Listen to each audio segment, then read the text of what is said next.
आज भी किसी उदास बंद दरवाजे को देखकर, बरसों पुरानी उस घटना को याद कर अंजना का मन कड़वाहट से भर उठता है।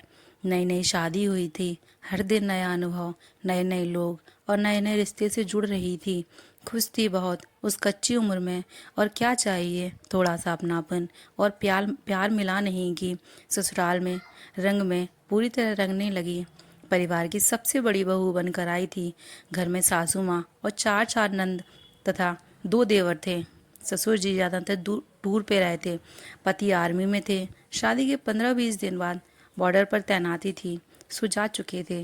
जब तक पति साथ में थे, उसके चेहरे पर गजब का नूर रहता था। आंखों की चमक झिलमिलाती रहती थी। पर उनके जाने के बाद लगता जीवन थम सा गया था।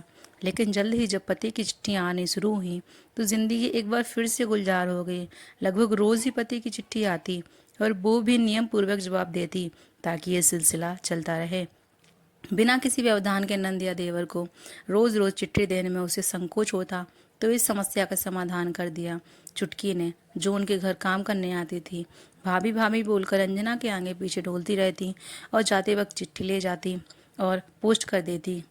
दिन अपनी रफ्तार से बीत रहे थे। अंजना ससुराल में अब अच्छी तरह रम गई थी, लेकिन पति के बिछोह और मायके का मोह हर दिन सताता। मायका लोकल होने की वजह से आज तक कभी रहने नहीं जा पाई थी। सुबह जाना और शाम तक वापस आ जाना। ससुराल में सब सही था, परंतु मायके का नाम लेते ही सासू माँ के साथ साथ नंद और देवर तक की त्योरियां चढ़ जाती। हमेशा तुम मिल लेती हो, फिर बार बार क्यों जाना। सासू माँ इस उलाहने के साथ बात टाल देती, और वो मन मसूक कर रह जाती। कभी कभी मन करता अपने मन के इस दुख को पति को बता दे लंबी चौड़ी चिट्ठी में, फिर खुद को रोक लेती कि वो खामों परेशान होंगे, और फिर लग जाती घर के कामों में। तब आज की तरह फ़ोन की सुविधा नहीं थी। मायके से भाई आया था। उसने बताया कि अगले हफ्ते बड़ी दीदी आने वाली हैं। अंजना ने मन बना लिया कि वो ज़रूर मिलने जाएगी और 1-2 दिन रुक कर आएगी। आशा के विपरीत माँ जी ने उसे जाने की अनुमति तो दे दी, लेकिन इस शर्त के साथ कि शाम तक वापस आ जाए। नियत दिन अंजना मायके चली गई। मम्मी पापा भाई के साथ ही दीदी और उसके बच्चे की होने से खूब आनंदमय समय बीता।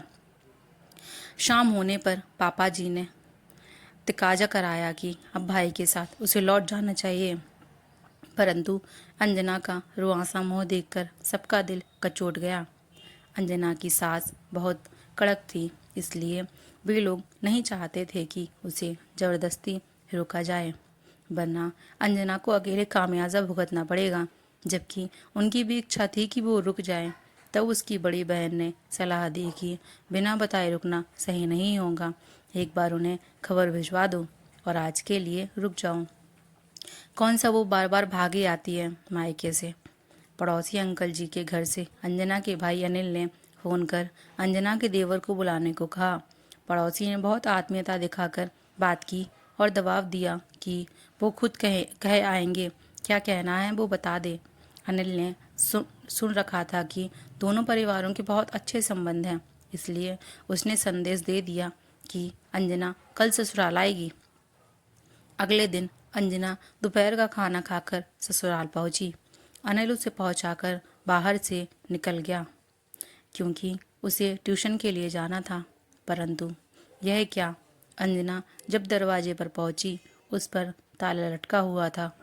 कहाँ चले गए सबके सब। थोड़ी देर इधर उधर नज़र दौड़ाने पर, बार बार दरवाज़ा खटखटाने पर भी कुछ नहीं हुआ, तो वह कोने में बैठ गई।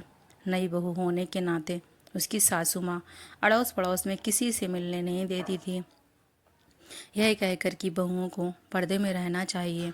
और आज उसी बहू की ऐसी बेइज्जती हो रही है।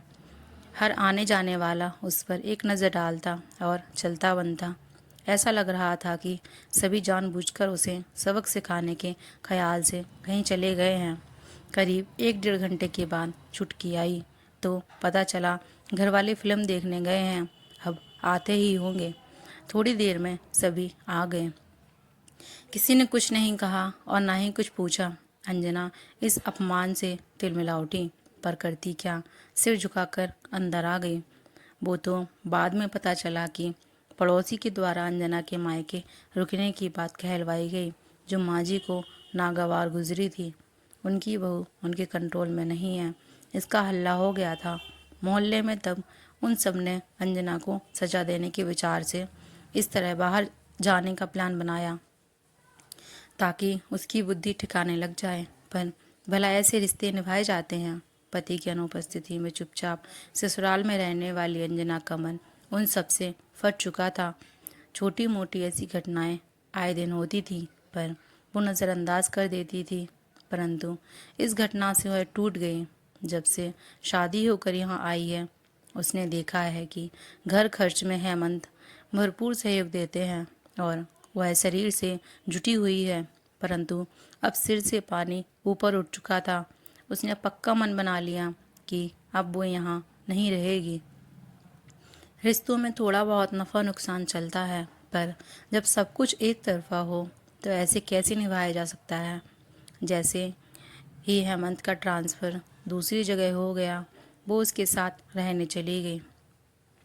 ससुराल वहीं, बहू वहीं, बस रिश्तों में डायबिटीज़ की बीमारी लग गई है, क्योंकि प्रेम रूपी इंसुलिन का उत्पादन और कार्यान्वयन सही तरीके से नहीं हो पाया। घर की सुख शांति और व्यवस्था यूं ही नहीं बिगड़ती और सारा ठीकरा फूट जाता है। नई नवेली बहू के सिर ससुराल वालों की ऐसी ही ज्यादती और बेफिजूल के नियम कानून से नए घर से बहू का जुड़ाव जुड़ने के पहले ही टूटने लगता है। ऐसी स्थिति में आगे चलकर उससे अपनापन और सम्मान पाने का अधिकार कैसे किया जा सकता है?